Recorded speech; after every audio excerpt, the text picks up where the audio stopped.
Hey there, Mr. Money Hustler here. I'm gonna change a toilet today. And I'm sure there's a lot of videos on YouTube that teach you how to change a toilet, but you are privileged to get to watch a toilet being changed by a Libertarian Ron Paul supporter. And as I'm changing this toilet, I'm gonna give you a Libertarian viewpoint on plumbing and why Libertarianism is better.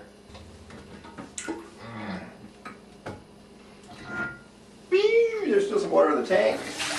That's okay if you're talented. Just slide the whole thing over. And it's all good.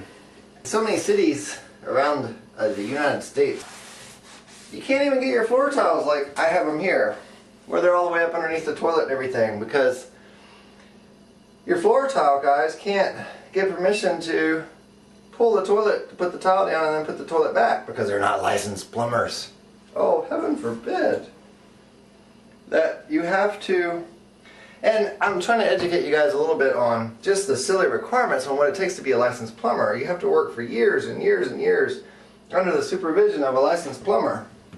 And then you have to pass all these stupid state tests just to change the toilet. So it's impractical for a guy like me, Mr. Money Hustler, to get a plumber's license so that I can change a toilet, or even just an unseated toilet while I do the tile, and then put the same toilet back. And then, I don't know if you can just imagine the logistics of it, but having to call a plumber in to pull the toilet, then let the tile guy put the tile down, and then have the plumber put the toilet back. Those two little bolts that hold the toilet bowl down, they're all fine and dandy and great and everything, but half the time in the long run the bolts aren't what ends up really holding the toilet to the ground anyway, at least to keep it from wobbling and all that kind of stuff, which you absolutely must have, especially there's tile, so any bumps or unleveledness to your floor. You must have a good bead of good bathroom tub caulk all the way around the base of the toilet. And the best time to put a lot of it on right now is around this base of the toilet before you ever set it down. It actually is a lot easier with a friend on this stuff.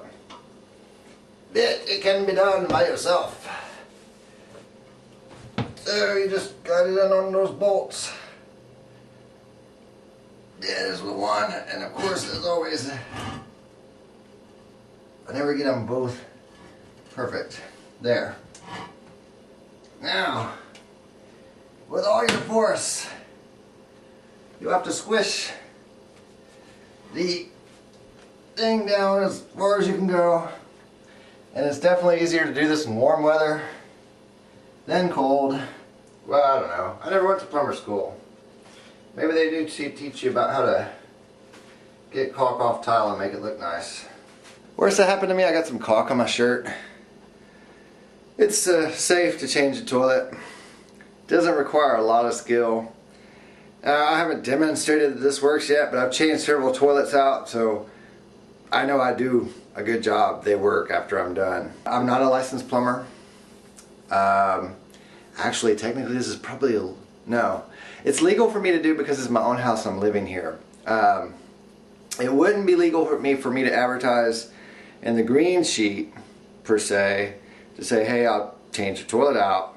Or say even, I'll redo the tile in your bathroom. I'll take your old toilet out, redo the tile in your bathroom, and then put a new toilet down on top of it so it looks really nice. Because you have to be a licensed plumber to do that sort of thing. So, you know, the question is why? What's the real reason? I mean, the stated reason by the government is to protect the consumers from shoddy work. That's why they want to have licensed plumbers that know what they're doing to do plumbing work. And but what really happens? Well, what really happens if you call somebody to come out and do this type of work, you'll get some company like American Residential Services or something like that. They'll come out, they will have a licensed plumber on staff, so they can send any yahoo out to switch the toilet out. And because they have a licensed person on staff, they'll charge you an arm and a leg for a very simple task that any any good redneck could do for you for 50 bucks. And then the other thing is, a licensed plumber isn't actually doing the work anyway. And then it's a lot of hassle coordinating with, maybe a big company would coordinate all the work anyway. They would have their tile guys come in, and then they have their plumber guys come in, and whatever. It wouldn't be that big of a deal for them because they have all kinds of people on staff. So from the perspective of a big company, it's not that big of a deal. But who it really affects is your small-time handyman. That just wants to put an ad in the green sheet. He knows how to do good work. He can do tile. He can switch a toilet out. But it's not legal for him to do that because he's not a licensed plumber. It's just, what does that do for you? Why should you care?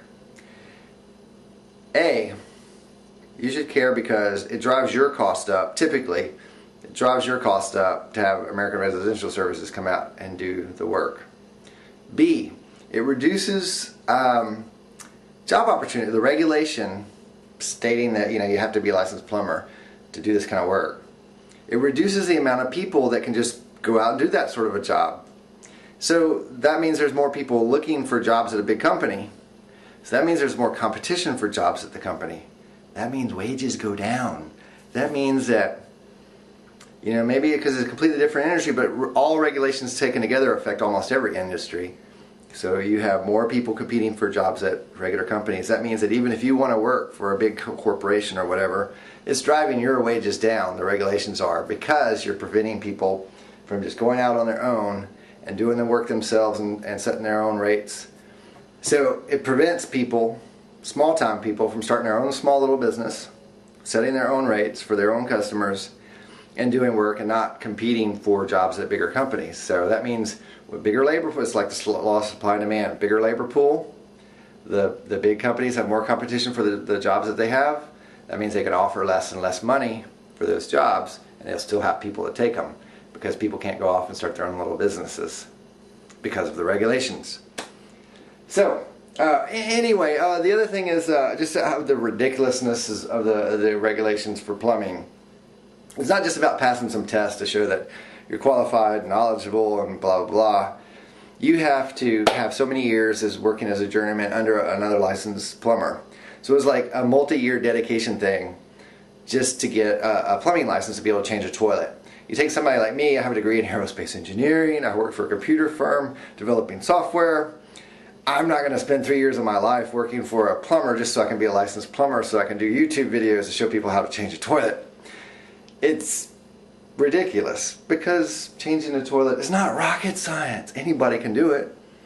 And sure, there's more complicated things that, yes, I would want to, someone that has a lot of experience before I hired them to go out and do it, mainly like commercial stuff or whatever. Almost everything residential is really pretty simple.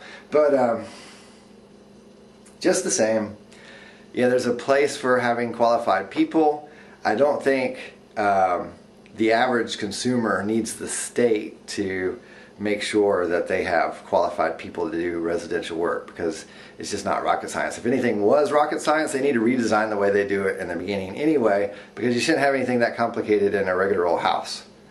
Please remember, these laws are not to protect you as the consumer.